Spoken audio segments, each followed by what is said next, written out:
They're all the way from somewhere. I can't tell from here, though. It's got a little blue part and a little pine tree on it.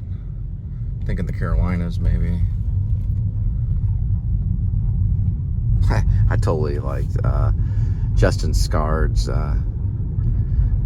Sometimes vlog today from Paris with Ali. He did the whole thing almost in one shot by the Notre Dame. It is hilarious. The guy's Robin Williams practically. Very funny. The whole thing was highly entertaining. He's the one that started a lot of all this non-stop talking through the vlog, which is what he does no matter what. Even like in live, the guy's a stand-up comedian by far, but he's not. He's a YouTuber, but he's about as entertaining as any great stand-up comedian, but he just goes on and on for a long time. It doesn't even stop. And it's just one fact after another, but these, you know, these French kings getting their heads beheaded and right there on Notre Dame and giving all this historical information about, you know, them rejecting Christianity and wanting a 10-day week and all this craziness that went on in France during the Revolution time. Very funny, very entertaining. I loved it. I thought it was very important. And they show this little area where where you go and you sit down and you look at Notre Dame, which is like a little slanted, audience thing. And of course, Allie's there looking at books, getting on her knees, looking at things like, on the side of where the I guess you call it the sin. Some call it the sign. I've been to the Louvre, by the way, and I've been to Notre Dame. And it is great. I didn't have a camera though. I just ran around. So my mom, I got there probably, I don't know, when I'm my mid-20s. I was doing a play, and I was getting ready to do a play, Montebank's Changing Places, for Hip Pocket Theater off of West Magnolia in Fort Worth, and we went ahead and decided to fly to Paris. We flew to Paris, and my mom and my stepdad were there. We had no way, like no cellular devices or anything. I said, look, I'll just meet y'all here, and I'll find you. They're like, well, we'll be over probably by Mona Lisa. And I just ran underneath the Louvre, and I ran around for like an hour looking at different paintings, as many as I could, because I wanted to do research for the play that I was in. We were doing a play about Commedia dell'arte characters that change mask. And so I tried to find as many of those as I could, and then I went back to Mona Lisa, and my parents have to be there. If my stepdad and my mom weren't there, I don't know what I would have done. I guess I would have stayed in Paris. I don't know. How would they have found me? Would they just find me at the airport? I didn't know what hotel we were at. Luckily, they stood there at the Mona Lisa to wait for me. But I just went running around. They probably would have found me somehow. I don't know how. We didn't have cell phones. This is back in the mid 90s, like 1995ish. And I don't know. I guess they somehow waited for me at the Mona Lisa, and I went back to the Mona Lisa, and there they were. I was able to find the Mona Lisa again. I don't know how long they were hanging out there. I guess they would have to hang out there for a while, waiting for me. I ran around for a while. Anyway, it was a really cool vlog. Justin Scard's vlog. Wonder where they're all the way from. They're all the way from Texas. All right. Let's see if I can do this thing where it'll read it. Put this little scanner thing on here like this at the bottom.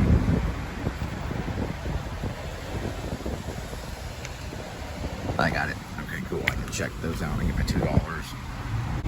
All right, guys, that's my Trains, Planes, and Automobiles little thing with Steve Martin and John Candy. One of the greatest comedies of all time. It's number 2 in my all-time spot. I mean, I was just mentioning it. That movie goes on and on and on. I got to tap out to get the Jeep. All right, guys, this luggage delivery coming out of DFW Airport, which I originally thought was Love Field, and I did a sidetrack. I had to take a urine break at the QT. Anyway, this one's 5.7 miles. It was 5.8, but we're going to go duration of 6 minutes. We'll arrive at 9:59 arrival time in the PM. It looks like they're waiting, or actually it's okay to leave at front desk is what the message is. One time I came here and they were having like a police officer convention back when I was when I was probably doing maybe Uber Eats, I think at the time.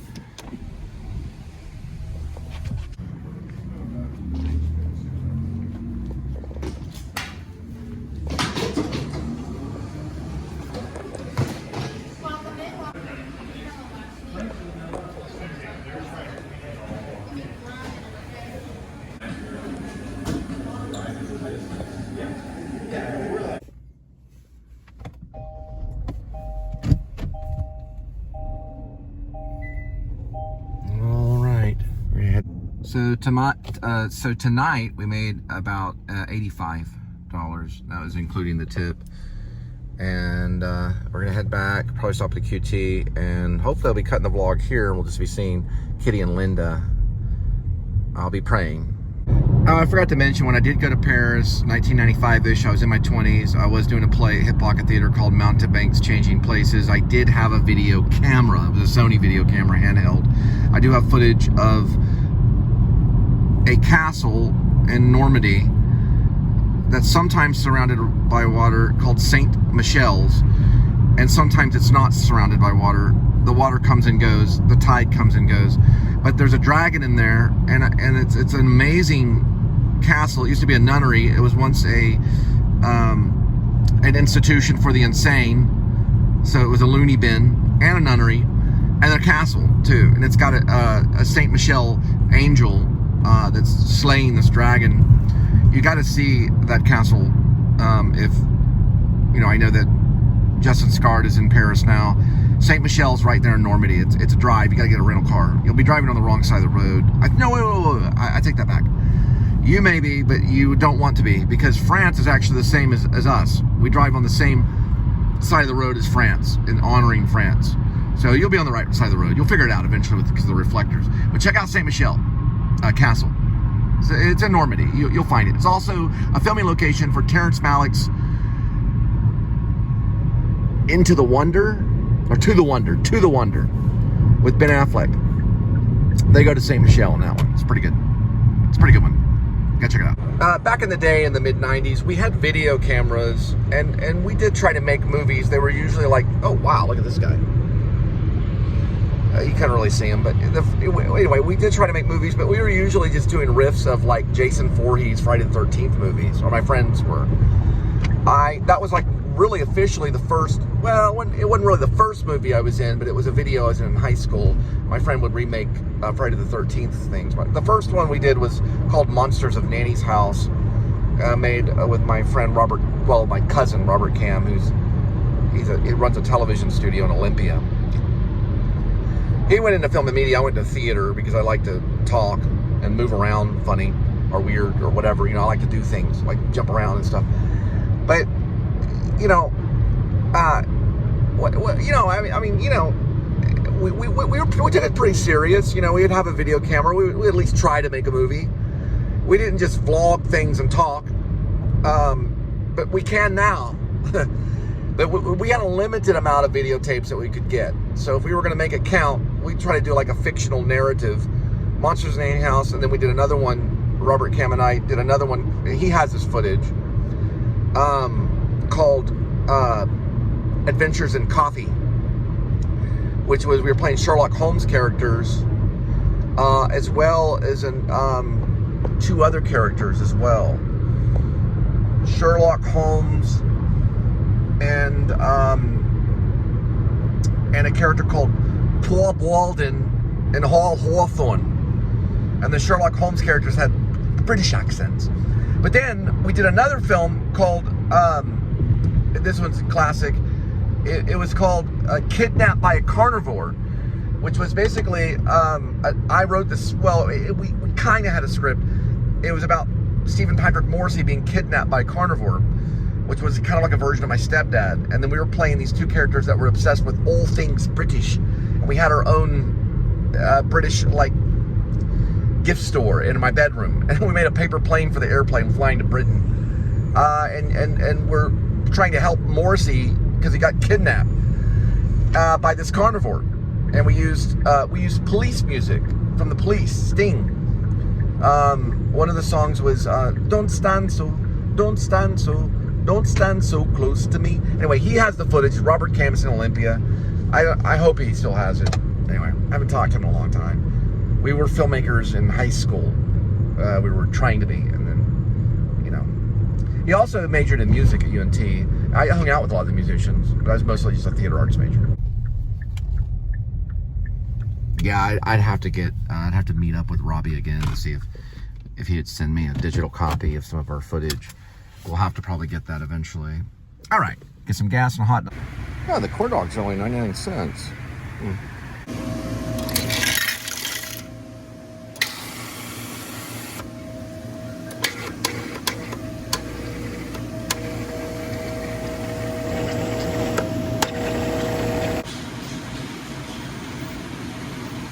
This can make it a little unpleasant.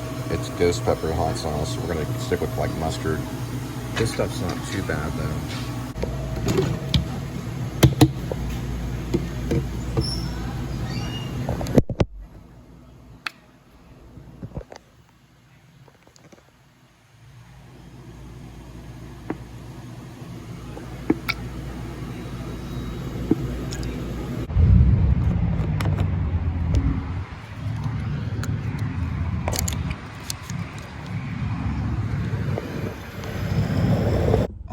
So I got a corn dog for 99 cents and of course a QT napkin.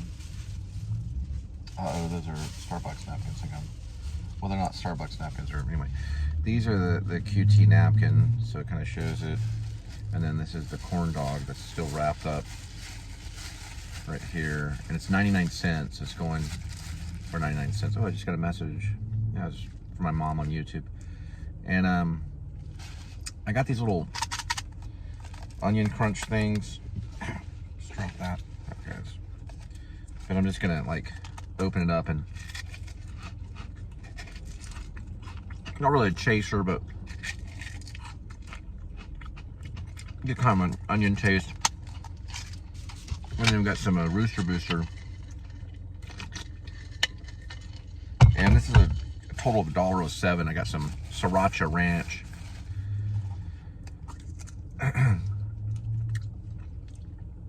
Yeah, that's really good stuff. The Sriracha Ranch.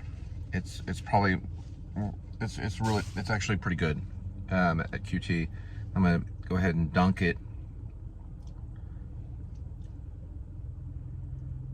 It's kind of dunking the thing, and then, you know, pretty good. That's actually really good. Sriracha, I could probably eat 10 of these.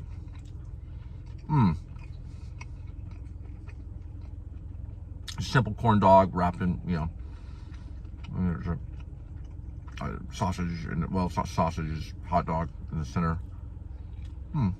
Really cool, folks.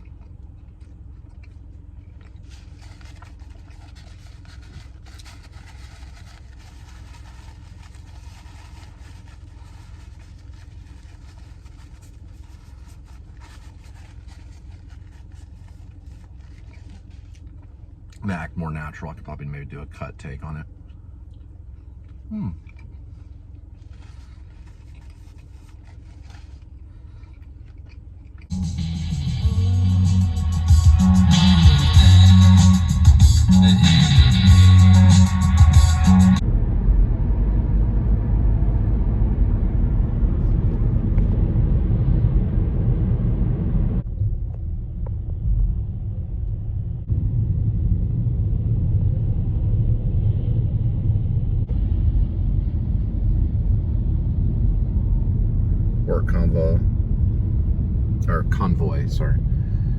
Work convoy. There's kind of the redneck in me and the educated person. They're all the way from Ohio back there. We're in HEB, Texas. My thumb accidentally hit the button.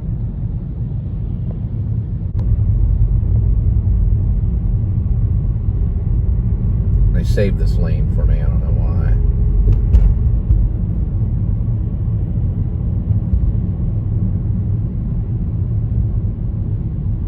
I mean, I'm gonna be honest with you guys, you know, back in the day in the 90s and going into 2000, and I didn't get involved with YouTube until 2010, but, you know, I put YouTube down for 6 years to start a family, and then I also wrote a book, and I came back, and I eventually got addicted. YouTube is addiction. It's very addictive, and vlogs are usually 20 minutes, sometimes 30. A movie, you sit down for 2.5, maybe 3 hours. You watch the movie, you get lost in it. Those were the days. The cinema were the days. And it was important to get lost in those movies, especially for the writer, even the actor. But the vlog is, you know, it's watching a friend. It's like talking on the phone. You know, and I got to the point where I was like, 20 minutes would go by in a movie, and I would stop the movie, and I would do something else, you know, because I was just used to watching vlogs. But when I get to watch a movie and I dedicate, like, I tried to get through all The Elephant Man the other day with David Lynch. And if I'm gonna watch a movie, I really have to, like, turn everything off. You know, everything. I'm gonna cut here.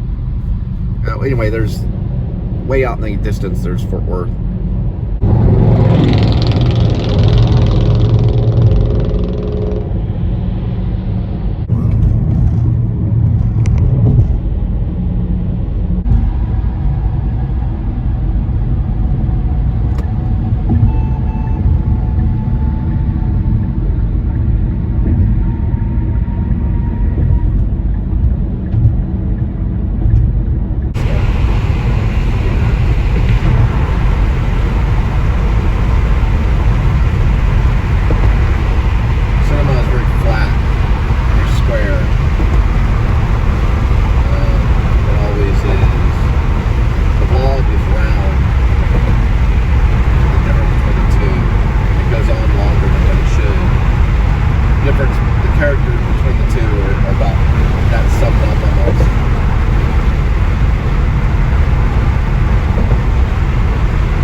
Similar, but cinema would conserve shots and plan shots far more and maybe throw away shots.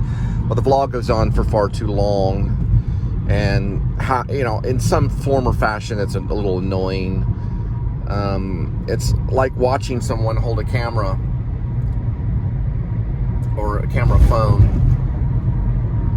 and talk for either a long time or slowly or very fast.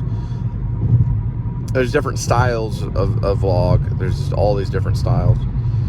There's Justin Scard, who's like super quick and sometimes does lots of edits, and then sometimes does everything in one take, when he calls the sometimes vlogs, and they're very inventive. While cinema is replaying the same style from Charlie Chaplin all the way to Quentin Tarantino. It's all kind of connected.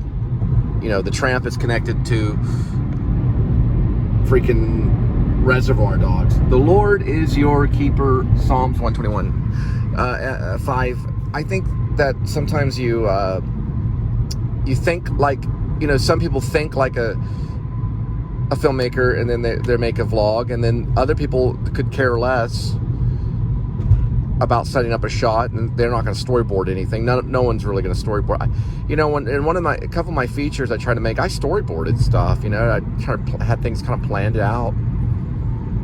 I don't think the manifesto on the vlog is you just turn it on and talk. Talking is probably part of it. I don't know. I'm going to cut here.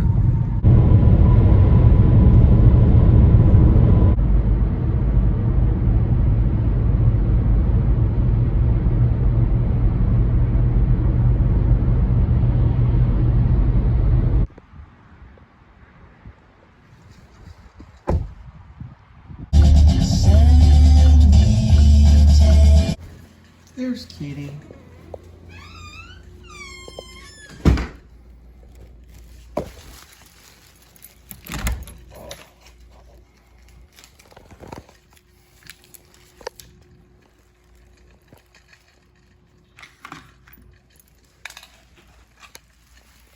Linda's probably sleeping back there. There's Kitty.